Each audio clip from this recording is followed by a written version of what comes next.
لیکن اس کے علاوہ کہیں قانون میں نہیں لکھا کہ ان کا ایک ایبسولوٹ رائٹ ہے اس معاملے میں. اور چونکہ D G I S I جو ہے نامنلی ایک افواج پاکستان سر میرا سوال وہیں کا وہیں ہے, نواز شریف صاحب سے پیرالل کیا بن رہا ہے؟ پیرالل یہ بن رہا ہے کہ عمران خان صاحب اپنی نالائکی کو اب سویلین سپریمیسی کے نیچے چھپانا چاہتے ہیں. وہ اپنی بدنیتی کو منتخب وزیر اعظم ہونے کے نیچے چھپانا چاہتے ہیں.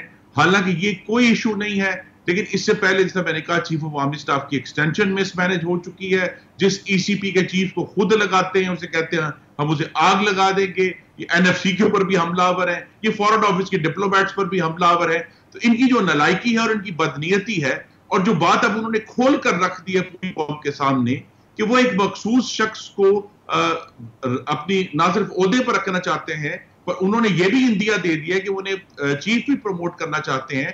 تو یہ جو ساری باتیں ہیں جنہیں بہتر یہی تھا کہ وہ حاکمیت کے ایک جو سٹرکچر ہے اس کے اندر رہتی, وہ عمران خان صاحب کی نااہلی اور بدنیتی نے پوری قوم کے سامنے کھول کر رکھ دی. بالکل ٹھیک. مظہر صاحب, سر خرم صاحب کہہ رہے ہیں کہ پیرالل یہ بنتا ہے, یا جو نواز شریف صاحب کا حوالہ دیا مریم نواز صاحبہ نے, کہ سویلین سپریمیسی بھی عمران خان صاحب شاید اس طرف اشارہ کر رہے ہیں, بٹ اونلی ٹو ہائیڈ, وہ اپنی صرف نااہلی کو چھپانے کے لیے. سر آپ اس سے اتفاق کریں گے کہ مریم نواز صاحبہ اس بات کا ذکر کر رہی تھی؟ شکریہ عارفہ. دیکھیے پیرالل بنتا ہو نہ بنتا ہو, لیکن پرنسپل کیا ہے, اصول کیا ہونا چاہیے؟ کیا اصول سویلین سپریمیسی نہیں ہونی چاہیے؟ کیا اصول یہ نہیں ہونا چاہیے کہ وزیر اعظم کا اختیار ہے اور وزیر اعظم کو یہ اختیار حاصل ہونا چاہیے, چلیں اگر قانونی طور پر نہیں بھی ہے؟ ایک تو ہوتا ہے گورنمنٹ کی مس ہینڈلنگ, جس طرح خرم صاحب بات تھے اس پہ بات ہو سکتی ہے کہ مس ہینڈلنگ ہوئی, پریس ریلیز ایشو ہونا چاہیے تھا, کہاں سے ہونا چاہیے تھا, نوٹیفیکیشن ہونا چاہیے تھا, کہاں سے ہونا چاہیے تھا. اس چیز کو فوری طور پہ بھی حل کیا جا سکتا تھا, 24 گھنٹے میں بھی حل کیا جا سکتا. یہ تو ایک چیز ہے. لیکن جب مریم نواز صاحبہ پیرالل ڈرا کرنے کی بات کرتی ہیں اور یہ کہتی ہیں کہ بالکل بھی ان کو نواز شریف نہیں بننا چاہیے, تو یہ بات میری سمجھ میں نہیں آتی کہ وہ کہنا کیا چاہ رہی ہیں. کہ نواز شریف جو پوزیشنز لے رہے ہیں یا جو پوزیشن لی ہے عمران خان, وہ پوزیشن لینے کی کوشش نہ کریں, کیا وہ یہ کہنا چاہ رہی ہیں؟ کیا وہ یہ کہنا چاہ رہی ہیں کہ نواز شریف جو ہے وہ آج تک کھڑے رہے ہیں تو عمران خان کو نہیں کھڑا ہونا چاہیے؟ کیا وہ یہ کہہ رہی ہیں؟ کانفلیکٹس مختلف ہے. دیکھیے جب ضیاء الدین بٹ صاحب کا اپوائنٹمنٹ ہوا تھا تو جو میری اطلاع ہے وہ یہ ہے کہ نواز شریف نے ڈائریکٹلی جنرل مشرف کو فون کیا تھا اور انہوں نے کہا تھا کہ ضیاء الدین بٹ کو وہ چاہتے ہیں کہ آئی ایس آئی چیف, جبکہ مشرف صاحب کے پیشنٹ وہ تھا آئی ایس آئی چیف کی بات کہہ رہا ہوں میں, وہ آگے کی بات نہیں کہہ رہا, جب آئی ایس آئی چیف بنانے کی وہ ہوئی تھی. تو ہماری یہاں روایات یہ رہی ہیں کہ جب کانفلکٹ کسی رولنگ پارٹی کا بنتا ہے اسٹیبلشمنٹ کے ساتھ, تو وہ اپوزیشن جو پرنسپلی کچھ اور پوزیشن لیتی ہے, وہ جب اس کانفلکٹ ہوتا ہے تو وہ اس کانفلکٹ سے فائدہ اٹھانے کی کوشش کرتی ہے. ماضی میں بھی یہی ہوتا رہا ہے, چاہے وہ پیپلز پارٹی کا ہو, مسلم لیگ نون کا, اور اب پی ٹی آئی کا بھی بن رہا ہے. اصول کیا, اصول تو طے کریں نا پہلے, اصول سویلین سپریمیسی کے طے کریں کہ سویلین سپریمیسی کیا ہوتی ہے. دوسری بات, عمران خان کو اگر ہم سامنے رکھیں تو عمران خان کا جو کرکٹنگ بیک گراؤنڈ ہے اس میں وہ سلیکٹرز کی بات نہیں سنا کرتے تھے. اس میں وہ سلیکٹرز کوئی بھی ٹیم منتخب کریں, لیکن عمران خان کی اپنی ٹیم ہوتی تھی اور وہ اس کو انفلوئنس کرنے کی کوشش کرتے تھے اور وہ کر جاتے تھے, اور پھر ٹیم وہی کھیلتی تھی جو عمران خان چاہتے تھے ٹیم. اب یہ پالیٹکس ہے اور پالیٹکس میں جو بھی تضاد بنے ہیں, لیکن جو مریم نواز کہہ رہی ہیں وہ ایک کنفیوزنگ اسٹیٹمنٹ ہے. یعنی وہ ایک طریقے کے عمران خان کی پرسنالٹی کو ٹارگٹ کر رہی ہیں, لیکن وہ پرنسپل کی بات نہیں کر رہی تھی کہ اصول کیا ہونا چاہیے, اصول ریٹ آف دی اسٹیٹ کیا ہونا چاہیے. سر یہ ذرا اگر بڑا اہم نقطہ اٹھایا ہے سر, یہ خرم صاحب سے اس پہ پوچھتے ہیں. خرم صاحب, یہ جو تنقید ہے مظہر صاحب نے کی, یہ obviously یہ صرف پاکستان مسلم لیگ نواز نہیں سر, پاکستان تحریک انصاف پہ بھی ہم یہی بات کر سکتے ہیں کہ جب بھی ایسا کوئی موقع آتا ہے تو آپ لوگ اصول کی بات نہیں کرتے, آپ لوگ سیاست کرتے ہیں. آپ کو تب نظر آ جاتا ہے کہ زیادتی کر دی پاکستان تحریک انصاف کی حکومت نے, فوج کے ادارے کو نقصان پہنچا دیا, اور جب عمران خان صاحب کو موقع ملتا ہے تو وہ بھی آپ کے بارے میں یہی کہتے ہیں کہ وہ تنقید کر دی, ادارے کو نقصان پہنچا دیا, یہ کر دیا. پرنسپل پہ تو نہ وہ بات کرتے ہیں اور نہ آپ بات کریں سر. نہیں, ہمارا پرنسپل تو واضح ہے. ہم سویلین سپریمیسی کی بات کرتے ہیں، ہم یہ بات کر رہے ہیں اور کرتے رہیں گے کہ آئین کے ابتدائیہ میں جو لکھا ہے کہ اللہ تعالیٰ کے بعد اقتدار اعلیٰ منتخب نمائندوں کے ہاتھ میں ہوگا، وہ ہوگا. لیکن یہاں ایک شخص جو وزیر اعظم ہیں، ان کی وجہ سے جو اصول ہے، اصول ایک رواج ہے اس سارے کیس میں. اور اگر واقعی عمران خان صاحب سویلین سپریمیسی میں انٹرسٹڈ ہوتے تو یہ پچھلے 8 دن کا جو سرکس تھا، اس دوران پارلیمان کو بلا کر کوئی قانون سازی پروپوز کرتے کہ جی یہ طریقہ کار ہوگا آئندہ سے. میں یہ چاہتا ہوں کہ اس معاملے کو شفاف بنایا جائے، کیونکہ کہیں کوئی قانون سازی موجود نہیں ہے تو لہذا اس کو ایسے کیا جائے. لیکن نہیں، یہ جو عمران خان صاحب کا سٹینڈ ہے، کس چیز کی قانون سازی موجود نہیں ہے؟ کہ پرائم منسٹر کو یہ رائٹ حاصل ہو کہ وہ D G I S I کا تقرر کر سکے. یہ کہیں قانون میں ایسا کوئی قانون یہ رائٹ آپ کہہ رہے ہیں کہ یہ قانون میں نہیں ہے، تو عمران خان صاحب کو یہ قانون سازی کرنی چاہیے تھی. جی اگر وہ واقعی سنجیدہ ہے سر، اگر پھر چیف آف آرمی سٹاف کی ایکسٹینشن پہ کر لی قانون سازی، تو پھر پاکستان مسلم لیگ نواز اس کے اوپر تنقید کیوں کرتی ہے اور اب کیوں کہتے ہیں کہ ہم سے غلطی ہو گئی، ہمیں یہ نہیں کرنا چاہیے تھا اس کو سپورٹ؟ جی وہ ایک پارٹی کی پالیسی تھی، میں اس کا دفاع نہیں کروں گا. لیکن وہاں بھی قانون سازی میں آپ کے ناظرین کو یاد کرا دوں، سپریم کورٹ آف پاکستان کے حکم پر کی گئی تھی. عمران خان صاحب کا یہ آئیڈیا نہیں تھا، ان کی حکومت کا یہ آئیڈیا نہیں تھا. تو اگر یہ واقعی سنجیدہ ہوتے اس سارے معاملے میں سویلین سپریمیسی کو قائم کرنے میں، تو ان کا طریقہ کار کچھ اور ہوتا. یہاں یہ جو سٹینس لے رہے ہیں جس میں پوری طرح یہ کھل کر یہ بات بھی نہیں کر رہے، پھر کئی خالد بن ولید کی ایگزامپلز بھی دے رہے ہیں کہ دیکھیں جی خالد ولید کو اتنے سکسیسفل جنرل تھے لیکن انہیں ڈسمس کر دیا گیا. یہ کنفیوژن پھیلا رہے ہیں اس سارے معاملے میں، اس بات کو چھپانے کے لیے کہ ان کی حکومت کا دار و مدار دراصل جو ہے وہ چند انڈیویجولز کے اوپر تھا، جس کے اوپر یہ سمجھتے ہیں کہ اس کے ذریعے اپوزیشن کو کچلا گیا ہے، اپوزیشن کے جو رائٹس ہیں ان کو پامال کیا گیا ہے، اور اپوزیشن کو کچلنے کے لیے، مزید کچلنے کے لیے، آنے والے الیکشن سے پہلے انہیں ڈسکوالیفائی کرنے کے لیے ایک ایسے انسٹرومنٹ کی ضرورت ہے جسے وہ اس وقت سمجھتے ہیں کہ ان سے چھینا جا رہا ہے. بالکل ٹھیک سر. جی ناظرین، یہاں پہ لینا ہے ہم ایک چھوٹا سا بریک، ایک سے واپس آئیں گے تو اپنے مہمانوں سے گفتگو جاری رکھیں گے. اسٹے ود اس.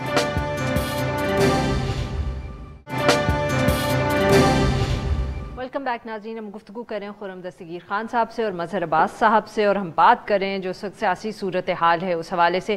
مظہر صاحب، آپ اصولوں کی سر بات کر رہے تھے. آج مریم نواز صاحبہ کی جو میڈیا ٹاک تھی اس کے اندر کچھ انہوں نے عمران خان صاحب کے حوالے سے اس طرح کی گفتگو کی کہ بہت تنقید ہوئی کہ انہوں نے ذاتی حملے کیے ہیں جو شاید ان کو نہیں کرنے چاہیے تھے. اس کے بعد حکومت کی طرف سے بھی پریس کانفرنس کی گئی، اس میں بھی انہوں نے جو گفتگو کی وہ بھی اتنی ہی نامناسب تھی، if one can say so.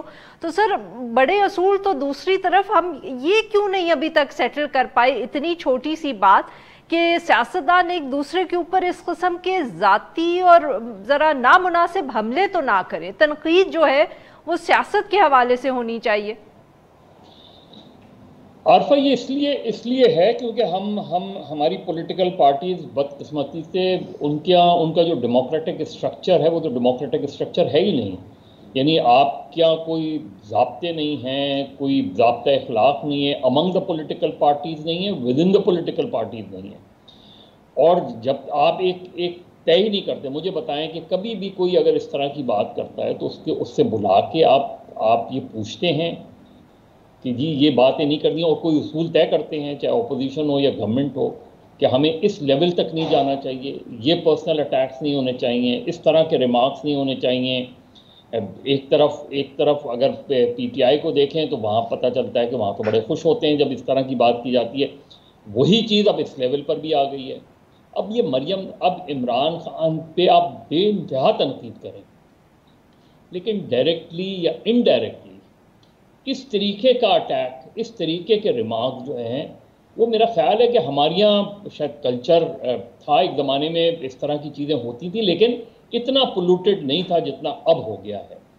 تو ہم پالیٹکس اسائڈ، باقی چیزیں ڈفرینسز اسائڈ، لیکن کوئی بنیادی اصول تو طے کر لینا کہ پالیٹکس کا ضابطہ اخلاق کیا ہونا چاہیے، سیاست کا ضابطہ اخلاق کیا ہونا چاہیے، گورنمنٹ اور اپوزیشن کے درمیان تنقید کے لیول کیا ہونے چاہیے, زبان کون سی, کس طریقے کی زبان جو ہے ناقابل قبول ہونی چاہیے. لیکن چونکہ ہمارے یہاں وہ ڈیموکریٹائزیشن نہیں ہے, اور ہمارے یہاں وہ پولیٹیکل پارٹیز کے اندر وہ پروسیس بھی نہیں ہے کہ آپ نیچے سے اوپر تک جائیں, نیچے سے اوپر تک جائیں, وہاں آپ کوئی اصول طے کریں, کوئی آدمی گراس روٹ لیول سے ٹاپ لیول تک پہنچے. تو وہ اسٹرکچر ہی نہیں ہے ہمارے یہاں, تو اس لیے یہ ساری چیزیں, اس لیے کہ کوئی روک تھام ہی نہیں ہے اس چیز کی. خرم صاحب, آپ سر اس بات سے اتفاق کریں گے کہ یہ بیسکلی ہماری جو پولیٹیکل پارٹیز ہیں ان کے جو مسائل ہیں اس کی وجہ سے ہمیں یہ سب نظر آتا ہے؟ سر پہلے یہ ہوتا تھا کہ ہم یہ تنقید کرتے تھے کہ جی لیڈرشپ تو نہیں, نیچے جو سیکنڈ یا تھرڈ ٹیئر ہے ادھر سے تنقید آتی ہے. اب تو سر مطلب کہ سینئر لیڈرشپ کو دیکھ لیں ہر جماعت کے اندر, وہ سب بھی اسی طرح کی گفتگو کر رہے ہیں, زبان استعمال کر رہے ہیں جو بہت نامناسب ہے. سر اس کا کیا کریں گے؟ نہیں, لیکن آپ اپنے ناظرین کو گمراہ کریں, یہ اب کی بات نہیں ہے, یہ آج سے 7 سال پہلے عمران خان نے بقلم خود کنٹینر پر کھڑے ہو کر اس کا آغاز کیا تھا. اس نے پارلیمان پر لعنت بھیجی تھی الیکٹڈ لیڈرز کے. سر 7 سال پہلے تو نہیں, پھر تو ہم بہت پہلے بھی جا سکتے ہیں نا, وہ ہم 90s کی بھی اگر سیاست دیکھیں تو اسی قسم کی گفتگو ہوتی تھی. جو ماڈرن ڈسکورس ہے وہ تو 7 سال پہلے شروع ہوا نا, کیونکہ اس سے پہلے تو ہم پر الزام لگ گیا مسلم لیگ نون پہ, پاکستان پیپلز پارٹی پہ, کہ چونکہ ایک دوسرے کے اوپر اس طرح کی اب تنقید نہیں کرتے تو ان کی ملی بھگت ہے, یہ ملے ہوئے ہیں. حالانکہ بالکل ایسی کوئی بات نہیں تھی. ہم نے ایک فیصلہ کیا تھا میثاق جمہوریت میں کہ ٹھیک ہے ہمارے لاکھ اختلافات ہوں گے لیکن ہم اس لیول پہ کرٹیسائز نہیں کریں گے. 2008 کے بعد ہم نے نہیں کیا, نہ 2008 کے الیکشن میں نہ 2013 کے الیکشن میں. لیکن جب جو ماڈرن ڈسکورس ہے وہ کنٹینر سے شروع ہوا تھا اور عمران خان نے اس کا آغاز کیا تھا, جس میں انڈیویجول پولیٹیکل لیڈرز کی اوپر چادریں لے لے کر انہوں نے ٹھٹے کسے تھے, انہوں نے لعنتیں بھیجی تھی, اور اس کا نتیجہ یہ ہے کہ آج ہم اس جگہ پر پہنچے ہیں. اور یہ جو یہاں اب ہم کہہ رہے ہیں کہ جی یہ بالکل اچھی بات نہیں ہے کہ جی ایک دوسرے کے اوپر پرسنل اٹیک کیے جائیں, لیکن ہر چیز کو اگر پرسنل لیول کے پیچھے چھپا دیا جائے تو سٹیٹ کرافٹ میں اگر تو وہ پیورلی کوئی اور وجوہات ہیں جن کی بنا پہ یہ پورا سرکس ہوا ہے پچھلے 7 دن کا, تو پھر عمران خان صاحب پارلیمان کا سیشن بلائیں اور ہمیں بتائیں. خرم صاحب پھر آپ, خرم صاحب very quickly M running out of time, تو آپ بیسکلی یہ کہہ رہے ہیں کیونکہ اب عمران خان صاحب نے شروع کیا تو اس کے بعد اب آپ کی عمران خان صاحب سے کوئی اگریمنٹ ہوگی تو یہ مسئلہ حل ہوگا جیسے آپ کی پی پی پی سے ہوئی تھی؟ یس اور no sir, I am running out of time. Imran Khan صاحب کو خود یہ بات ابھی سمجھ نہیں آئی کہ انہوں نے اپنی جس جمہوریت کے درخت کو آگ لگائی تھی وہ آگ بالآخر اب ان کے تلووں کے اوپر آ گئی ہے, اور ہی از فیلنگ دی ہیٹ, کہ وہ ساری باتیں جس کی بنیاد پہ وہ کرٹیسائز کیا کرتے تھے اب انہیں سامنا کرنا پڑا ہے. اور یہی بات ہے کہ جمہوریت میں جب تک باہمی رواداری اور ایک دوسرے کا احترام نہیں ہوگا, بس ابھی اس سرکس سے 2 دن پہلے عمران خان صاحب نے اور ان کے وزراء نے کہا کہ جی عمران خان شہباز شریف سے مشاورت نہیں کریں گے کیونکہ جی ہم تو سمجھتے ہیں کہ وہ چور ہیں. یہ کون سی ایکسپلینیشن ہے, یہ کون سی بات ہے, یہ کون سا اٹیک بیان ہے نا. بات یہ ہے کہ اگر قانون بہت بہت شکریہ جی کے ساتھ مشاورت ہونی ہے تو پھر وزیر اعظم کو یہ مشاورت کرنی ہے, وہ اس سے بھاگ نہیں سکتے یہ کہہ کے کہ مجھے شکل اچھی نہیں لگتی, یہ تو چور ہے, اس کے اوپر کیس ہے. یہ جو طریقہ کار ہے کہ ہر قانونی اور آئینی پروسیس کو ذاتی بنا دیا ہے, اس کی وجہ سے ہم یہاں تک پہنچے. بالکل ٹھیک, بہت بہت شکریہ ہمارے 2 مہمانوں کا, انہوں نے ہم سے گفتگو کی. یہاں پہ لیں گے ایک چھوٹا سا بریک, اور جب ہم بریک سے واپس آئیں گے تو ہم بات کریں گے نیب کے اندر جو امینڈمنٹ کی گئی ہے قانون کی اور اس کی وجہ سے جو کنفیوژن ہے اس وقت. Stay with us.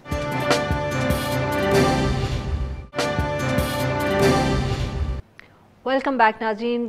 پروگرام کے حصے میں ہم ذکر کریں گے جو نیب کے اندر امینڈمنٹس کی ہیں صدارتی آرڈیننس کے ذریعے, اور اس کے بعد جو ایک کنفیوژن سی پھیل گئی ہے.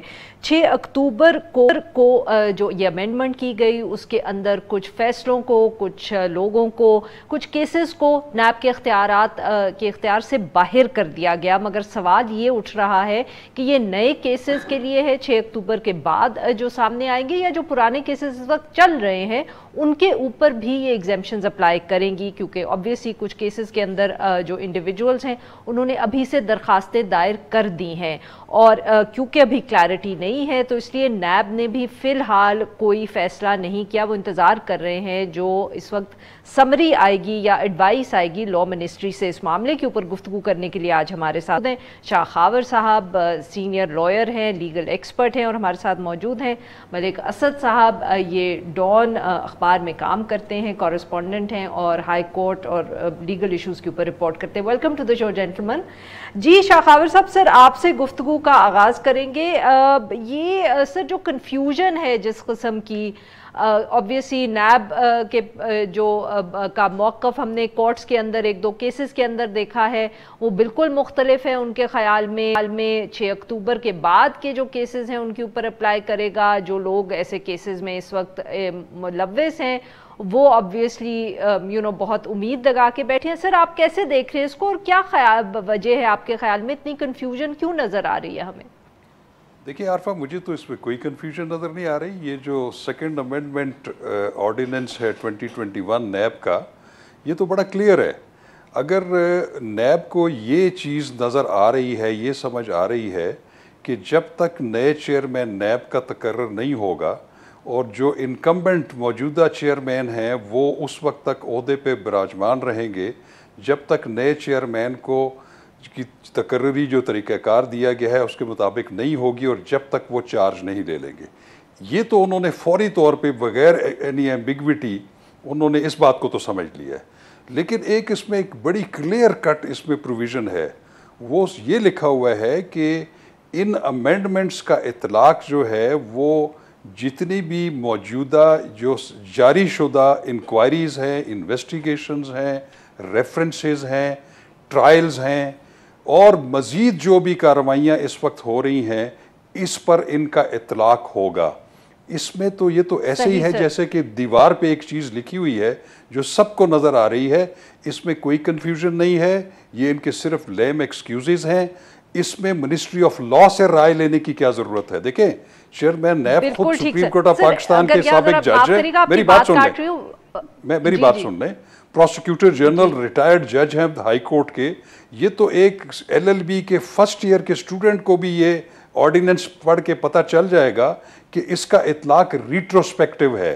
جو پچھلی کارروائیاں ہوئی اور ابھی جو چل رہی ہیں، تو اس میں تو دوسری رائے ہونی نہیں چاہیے. میں نہیں سمجھتا کہ یہ تو میں سمجھتا ہوں کہ نیب کو خود اجلاس بلا کے ان پروسیکیوشنز کو واپس لے لینا چاہیے جو کہ اس میں فال کر رہے ہیں. اسد صاحب، کورٹ کے اندر جو ہم نے ایک تو وہ LNG کیس کے اندر یہ بحث دیکھی ہے، کیا اس کے علاوہ بھی کوئی ایسے کیسز ہیں جہاں یہ کنفیوژن یا نیب کا یہی موقف سامنے آیا ہے؟ جی، LNG ریفرنس کی جب گزشتہ روز سماعت تھی اس میں یہ بات جب ہوئی، اور جو اس میں جو سرکاری جو افسران تھے، کیونکہ جو نیب کے ایمبٹ سے نکالے گئے ہیں وہ تو جو فیڈرل کیبنٹ LNG کے علاوہ کوئی اور ایسے نہیں، LNG کے علاوہ تو ابھی تک ایسے نہیں. اس میں بھی جو ہے وہ پروسیکیوٹر جو ہے وہ میرے خیال میں کنفیوز تھے، اور انہوں نے عدالت کو کہا جی کہ اس کا ریٹروسپیکٹو ایفیکٹ نہیں ہوگا. تو جو بیرسٹر ظفر اللہ پیش ہوئے تھے شاہد خاقان عباسی صاحب ان کی طرف سے، تو انہوں نے یہ کہا کہ نہیں، یہ جو راجہ پرویز اشرف کے کیس کا ریفرنس دیا کہ پہلے بھی ایک آپ کو یاد ہوگا کہ نیب کا آرڈیننس آیا تھا جو لیپس کر گیا تھا، تو وہ اس میں راجہ پرویز اشرف کو جو ہے وہ ایک کیس میں رینٹل پاور کے کیس میں ان کو ایکویٹل ملی تھی. لیکن یہ جو ابھی بات جس طرح شاہ خاور صاحب نے بھی کی ہے، یہ آج نیب کی طرف سے بھی یہ اطلاعات آئی ہیں کہ ابھی انہوں نے جو ہے وہ ایسے کیسز جن کا وہ آرڈیننس میں ذکر تھا ان پر جو ہے وہ انہوں نے اس کو مزید پرسو کرنا چھوڑ دیا، ان کو سٹاپ کر دیا گیا ہے. یہ تقریباً کوئی 1200 کیسز ہیں تقریباً نیب کے پاس جن پہ ابھی یہ جو ہے وہ ابھی انہوں نے سوچ بچار کرنا ہے. باقی سوچ بچار کرنا ہے، کام کرنا چھوڑ دیا، کام کرنا جو ہے وہ چھوڑ دیا. اس میں ایک اور بھی چیز ہے، اس میں جو اب اس جو آرڈیننس تھا اس میں ایک اور چیز بھی تھی کہ جو اختیار تھا ضمانت کا، بیل کا جو اختیار تھا وہ ٹرائل کورٹ کو دے دیا. لیکن وہ بھی پٹیشنیں جو ہے وہ اسلام آباد ہائی کورٹ میں، لاہور ہائی کورٹ میں، مختلف ہائی کورٹس میں، وہ بھی جو ہے ان کی بھی وہ انسرٹن ہو گئی ہے ان کا بھی فیوچر. کیونکہ بالکل ٹھیک ہے. یہ we'll continue this conversation but after a short break. ناظرین یہاں پہ لیتے ہیں ایک چھوٹا سا بریک.